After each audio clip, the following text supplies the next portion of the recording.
come to the third week of Advent, Gaudete Sunday.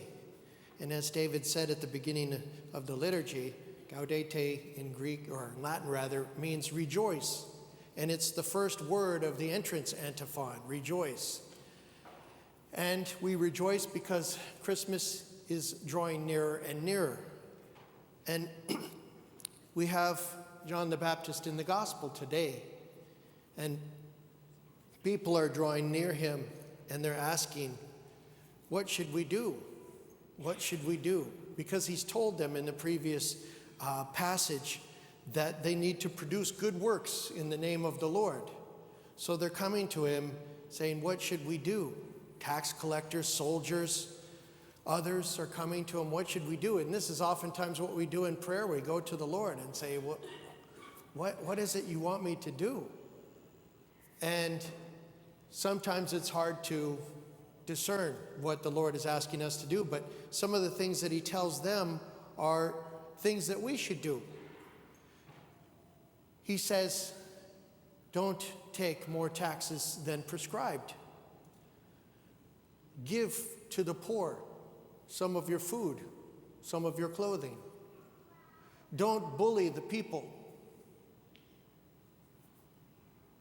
Produce these kinds of works. And we are told, in the first reading about the Assyrian invasion way back 700 years before Christ. And Zephaniah is telling the people who have been attacked, and the northern part of the kingdom has been very much decimated. He's telling them to rejoice that the Lord is coming to restore all things, and Zephaniah himself will play a part in that restoration. And the second reading is where we hear Paul say, rejoice. And I say it again, rejoice. And you're like, okay, he's saying Paul, but the thing is, he's saying this from prison. He's in shackles telling the people to rejoice. And you're like, okay,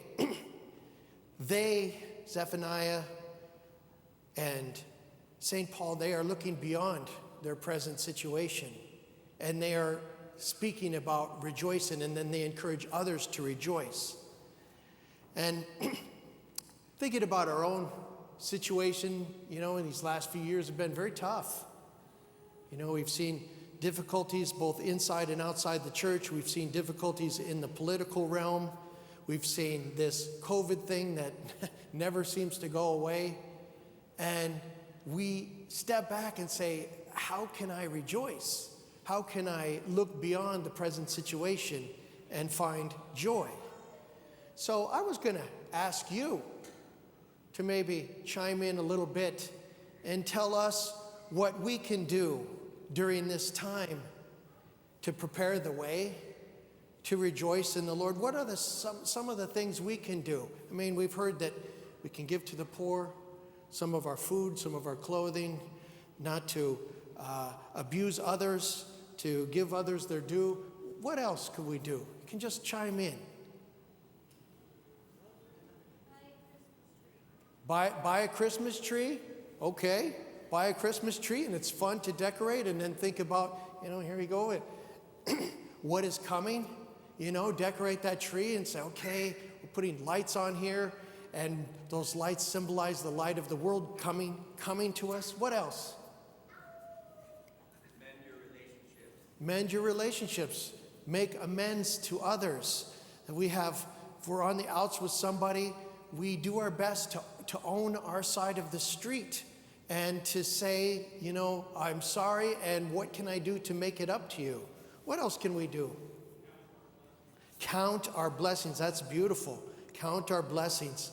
When we get to the end of the day, we can stop and say, wow, this happened, and this happened, and this happened. There's some other unfortunate things happened, but there were some really good things that happened today, this and this and this. And I got a phone call from a friend. I got a text from someone else I haven't heard from. I got a chance to talk to my brother in person, all these kinds of things. Count our blessings. What else?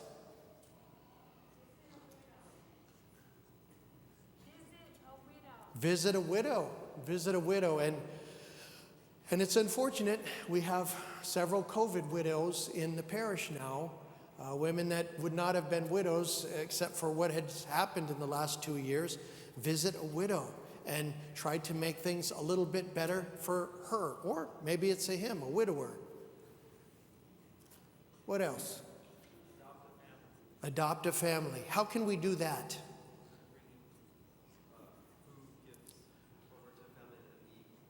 Adopt a family by bringing food and gifts to those in need, right? And that's part of our Christmas tree giving program too. I mean, we're in a sense adopting a family and saying, okay, things aren't going well. We can do this for you, and hopefully that will make these Christmas days, days of Christmas, more enjoyable, more joyful.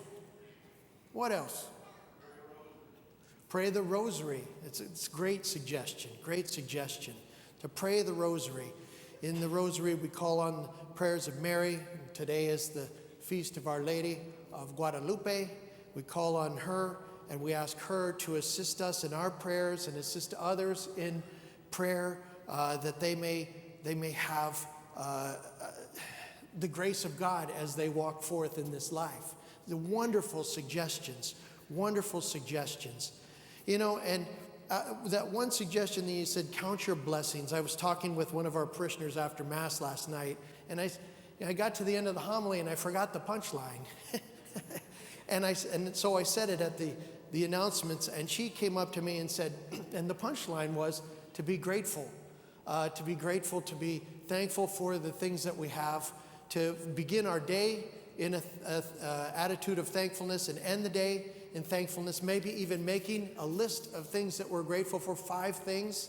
And she told me, she said, well, why don't you suggest that they put it up on the internet? Right? So I challenged the congregation. I said, from today till next Sunday, put up 5 things a day that you're grateful for on your Facebook page or your other social media, so others can see the gratitude.